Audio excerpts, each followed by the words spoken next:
ሚራ ታርቆን ሰምቶ ነው መሰለኝ። አዎ እውነትሽን ነው፣ ሳይሆን አይቀርም። ወይኔ ጉዴ ወይኔ ጉዴ። እሺ ምንድን ነው የሚሻለኝ? ምንድን ነው የሚወጣኝ? ያሳዝን። አሁን ደግሞ ልጅ ያለው ልጅ የእሱ ልጅ እንዳልሆነ የአድናን ልጅ እንደሆነ አወቅ። እንዴት ታዲያ መቋቋም ይችላል? ሚራ እሱ ወልዳችን እንደሆነ ብቻ ነው የሚያውቀው። ግን ደግሞ ሳስበው ይሄ ነገር ጥሩ ነው የሚመስለኝ። ከአንቺ ምንም ነገር ሳይጠብቅ በራሱ ጊዜ ይለይሻል። ለአንቺ አሪፍ አይመስልሽም?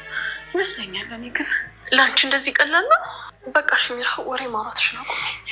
የሆነ መድኃኒት ነገር የሆነ ነገር ልፈልግሽ መጣሁ። ይዘሽ ነው። ታርቆን ታርቆን ታርቆን እባክህን ተንፈስ። ታርቆን ታርቆን ታርቆን አንተ ታርቆን አንቺ ጨካኝ አረመኔ ምን ብለሽ ነው እንዴ? አሁን ደግሞ ምን አደረኩት? አንቺ ማለት በጣም ጨካኝ ሰው ነሽ። እርግጠኛ ነኝ የሆነ ነገር ብለሽ ነው አይደል እዚህ ጣልሽው? እንዴ ምን አደረኩት? ያመሃል እንዴ? ቆይ ዝም ብለህ ፈጥፍብኛለህ እንዴ? ታርቆን ዳንያ ልጁ የሱ አይደለም ልጃችን የአድናን ነው ስትል ሰምቶ ራሱን ስትወደቀ ዳንያ እጅግ በጣም ደነገጠች። እናም ታርቆን እባክህ ንቃ እያለችም ከአጠገቡ ሆና ትገኝ ነበረ። ታርቆን የልጁን አባት አለመሆኑ ሲገባው እጅግ በጣም አዝኖ እጅግ በጣምም ተደናግጦ ራሱን ስቶ ከወደቀ በኋላ ሉሃና ተመለከተች እና አድናንና ሚራን ላይ ጮኸችባቸው። እናንተ መግደል በለመደ እጃችሁ ታርቆንንም ገደላችሁት አይደል ስትል ነበረ ሉሃና እየጮኸችባቸው የምትገኘው። አድናንም ስለምን ግድያ ነው የምታወሪው? ሉሃና እባክሽ ተረጋጊ፣ እኔ በፍጹም ሰው ግድያ አላቅም እና ሰውየውንም አልገደልኩትም ሲል ሉሃናን ለማስረዳት ቢሞክርም ነገር ግን ሉሃና የሚያምናችሁን ሂዱና ፈልጉ፣ ገድላችሁ መቅበር የለመዳችሁት ስራችሁ ነው፣ እንደለመዳችሁት አሁን ደግሞ ታርቆንንም ገደላችሁት እያለቻቸውም ትገኝ ነበረ።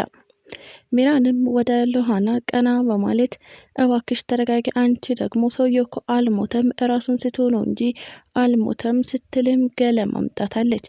ዳንያ ስራዋ እጅግ በጣም ስላሰፈራት አሁን ታርቆን ከወደቀ በኋላ ሲነቃ ምን እለዋለሁ እያለችም ራሷን በጸጸትና በስሜት እየወቀሰች ትገኝ ነበረ።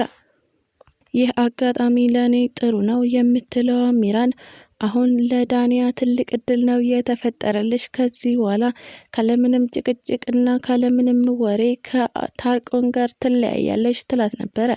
ዳንያም እጅግ በጣም ተናዳ ሚራ ሁሉም ነገር ላንቺ ቀላል ነው አይደል? ልጁ ያንተ አይደለም እኮ ነው የተባለው። ታርቆን ይሞትብኛል፣ ምክንያቱም ለልጁ ያለውን ስሜት ጠንቅቄ አውቃለሁኝ። ቆይ አንቺ እንዴት ነው የምታስቢው? ስትልም እያስረዳቻት ትገኝ ነበር። ሰላም ጤና ይስጥልኝ ውድና የተከበራችሁ ቤተሰቦች እንዴት ናችሁ? እግዚአብሔር ይመስገን እኔ በጣም ደህና ነኝ። በያላችሁበት ሰላማችሁ ይብዛ እያልኩኝ እንኳን ወደ ቻናሌ በሰላም መጣችሁ። ለዚህ ዩቲዩብ ቻናል ደግሞ አዲስ ከሆናችሁ ላይክ፣ ሼር፣ ሰብስክራይብ እያደረጋችሁ ቤተሰብ ሆኑ። እንዲሁም ደግሞ ሀሳብ አስተያየትም ካላችሁ ኮሜንት ላይ አሳውቁኝ። ለዛሬው ደግሞ ሉሃና ፊልምን ክፍል 83 ይዤላችሁ መጥቻለሁ። እስከ ቪዲዮ ፍጻሜ አብራችሁን ቆዩ። ሉሃና እንግዲህ የባለፈው ክፍል ላይ እንዳየነው ሚራን ከዚህ እያለች ታርቆንን እና ዳንያን ለማጣላት ተፍተፍ እያለች ትገኝ ነበረ። ይባስ ብላ ሚራን ዳንያ ልጅ የአድናን መሆኑን ስታውቅ አሁን ደግሞ የበለጠ ተሳካልኝ እያለችም ትገኛለች። በመጨረሻም ዳንያና ሚራን በሚያወሩበት ሰዓት ልጁ የታርቆን ሳይሆን የአድናን ነው ስትልም ታርቆን ሰማ እና ታርቆንም ራሱን ስቶ ወደቀ። ዳንያ እጅግ በጣም ደነገጠች። ታርቆን እባክህ ተነሳ እያለች ጩኸቷን ቀጠለች። ሚራን በዚህ ሰዓት አሁን ታርቆን ሲነቃ ሁሉንም ነገር ያስታውሳል። እናም ደግሞ አንቺን ይፈታሻል፣ አንቺም ወደ አድናን ትሄጃለሽ፣ እኔም ከታርቆን ጋር እሆናለሁ ትል ነበረ። ታዲያ ተሳካልኝ የምትለዋ ሚራን እንኳንም እውነታውን አወቀ፣ አሁን ወደ አድናን እሩጪ ትላት ነበረ። ዳንያም ይህንን ስትሰማ እጅግ በጣም ተበሳጭታ እባክሽ ሚራን ካጠገቤ ዞር በይ፣ ይህ ሁሉ ነገር ላንቺ ቀላል ነው አይደል? ታርቆን ልጁን ምን ያክል እንደሚወደው እኔ ብቻ ነኝ የማውቀው ስትልም ነገረቻት። ሜራንም ታዲያ ቢወደው አንቺ ምን አስጨነቀሽ? አንቺ የምትፈልጊው ከሱ ጋር መለያየት እና ከአድናን ጋር መሆን አይደል እንዴ? ስለምንድን ነው ለሱ የምትጨነቂው? ደግሞ እባክሽ ለሱ አትጨነቂ፣ እኔ አለሁለት ትላት ነበረ በግልጽ። ዳንያም አንቺ ማለት ስግብግብ የሆንሽ ሰው ነሽ፣ የሴጣን በርን ባትከፍችልኝ ኖሮ እኔ እንደዚህ አላደርግም ነበረ። እስካሁን ኖር ያለሁ እኮ ታርቆን ልጁ ይሁን አይሁን ሳያውቅ ልጄ በማለት አሳድጎታል እና ያለ ምንም ጸብ በሰላም ኖረን ነበረ። አሁን አንቺ ከመጣሽ በኋላ ነው ማለትም አንቺን ካገኘኝ በኋላ ነው እንደዚህ ምስቅልቅሌ እየወጣው ስትልም አስረድታታለች። ሜራንም ስለምንድን ነው የምታወሪው ዳንያ? እኔን ካገኘሽ ሳይሆን አድናንን ካገኘሽ በኋላ ነው ነገሮች እየተበለሻሹብሽ እናም ነገሮች የተመሰቃቀሉት እንጂ እኔን እዚህ አይነት ነገር ውስጥ አታስገቢኝ ትላት ነበር። ዳንያም እባክሽ ዓይንሽን ማየት አልፈልግም፣ አሁኑኑ ከአጠገቤ ውጭልኝ ስትልም ሜራንን ከቤቷ እንድትወጣላት አድርጋታለች። ይህንን ሁላ ያየችው ሉሃና አሁን ደግሞ ይህንን ምስኪን ገደላችሁት አይደል ስትል አድናንና ሜራን ላይ እየጮኸችባቸው ትገኛለች። አድናንም እባክሽን ፍቅር ስለምን ግድያ ነው የምታወሪው? ተረጋጊ፣ ታርቆን እኮ አልሞተም። ከዛም ደግሞ እኔ በፍጹም ነፍሰ ገዳይ አይደለሁም ሲልም አፏን ለማዘጋት ቢሞክርም ነገር ግን ሉሃና እጅግ በጣም እየተነጫነጨች እናም አንተ እኮ የእህቴ ገዳይ ነህ፣ ማለትም እህቴን እየገደለብኝን ወንድምህን ደብቀኸዋል ስትልም አሁንም ንጭንጫን ቀጠለች።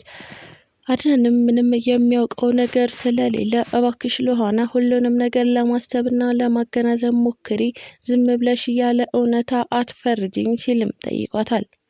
አሁንም የእህቷ ገዳይ ላይ የምትገኘው ሉሃና በመጨረሻ ከታርቆን ጎን መሆንን መርጣለች። ታርቆንም ከነቃ በኋላ ታርቆን ሐኪም ቤት መሄድ ትፈልጋለህ ስትልም ጠይቀዋለች። አድናንም ሆስፒታል መሄድ የምትፈልግ ከሆነ አሁኑኑ ይዤህ ልሄድ ቢለውም ነገር ግን አድናን እባክህ ከሉሃና ጋር ልሄድ ሲል ነበረ ሉሃና ሐኪም ቤት እንድትወስደው እየጠየቃት የሚገኘው። ሉሃናም ያለምንም ጭቅጭቅ እሽና እንሄድ በማለት ነበረ ከቤት ተያይዘው የወጡት። ታዲያ ሉሃናና ታርቆን አሁን ላይ እጅግ በጣም እየተቀራረቡ እናም ረዘም ላለ ሰዓት አብረው ጊዜ ማሳለፍን እየመረጡ ይገኛሉ። በመጨረሻም ሐኪም ቤቱ ይቅርብኝ እና ንጹህ አየር ልቀበል ያለው ታርቆን ከሉሃና ጋር ዋክ እያደረጉ የሆዳቸውን ማውራታቸውን ቀጠሉ። እናም ለሉሃና ሁሉንም ነገር ነገራት። ለምንድን ነው በድንገት ራስህን ስተህ የወደቅከው ስትልም ጠየቀችው። እሱም ሚስቴ እኔን አትወደኝም፣ አሁን ዳንያ ከአድናን ፍቅር ይዟታል ሲል ነበረ ለሉሃና የነገራት። ሉሃና ምንም ደንገጥ ሳትል አዳመጠችው። ታዲያ ታርቆን በዚህን ሰዓት እንዴ ሉሃና ለምንድን ነው ያልደነገጥሽው እናስ ያልተናደድሽው? ከዚህ በፊት አንቺም ታውቂ ነበር እንዴ ሲልም ጠየቃት። አዎ አውቅ ነበር አለች ሉሃና። ታርቆን እጅግ በጣም ተናደደ። እኔ ነኝ ለካ ለባለቤቱ ጆሮ ዳባ ያልኩት እንጂ ሁሉም ሰው ያውቃል ማለት ነው ሲልም ነገራት። ሉሃናም እባክህ ታርቆን ተረጋጋ፣ እኔም በአጋጣሚ ነው ያወቅኩት እና ትዳራችሁ እንዳይፈርስ እና እንዳይበተን የቻልኩትን ሁሉ እየሞከርኩ ነበረ ስትልም አስረዳችው። ታርቆንም ስለምን ትዳር ነው የምታወሪው ሉሃና? እሱ ቀድሞ ተበትኗል ሲልም ነገራት። ታዲያ ግን ወደ ዳንያ ከተመለሰ በኋላ ዳንያ እኔ ከአድናን ጋር ድል አድርጌ በሰርግ ልዳርሽ፣ ነገር ግን አንድ ነገር እንዋል ማለትም ቃል ግቢልኝ ሲልም ጠየቃት። ዳንያም ስለምን ሰርግ ነው የምታወራው? እባክህ ታርቆን በዚህ ልክ አትቅጣኝ፣ ይቅርታ አድርግልኝና ህይወታችንን እንኖር አለችው። ታርቆንም አይኔና አንቺ ከዚህ በኋላ ህይወት የሚባል ነገር የለንም፣ አንድ ቅድመ ሁኔታ ነው ያለኝ ሲልም ነገራት። እሱም ምንድን ነው? ልጄን እባክሽ አሳልፈሽ ለአድናን አትስጭብኝ የሚል ነበረ። ዳንያም ቀና ብላ ካየችው በኋላ ልጄ አባቱን ማግኘት አለበት፣ አባቱ ደግሞ አድናን ነው ስትልም በስነ ስርዓት እንኳን ሳይሆን በተነጫነጨ መንገድ መለሰችለት። ታርቆንም እጅግ በጣም ተናደደ። እውነት የማያውቀውን ዳንያን በጥፊ አገናቸራት። ዳንያም ደነገጠች እና እንዴት ታርቆን መታኸኝ እኮ ስትል ጠየቀችው። እሱም አዎ መታዎች በማለት ሁለተኛ ጥፊም ደገማት። ዳንያ አሁንም እጅግ በጣም ተናደደች። ታርቆን እንዴት ትመታኛለህ አለችው።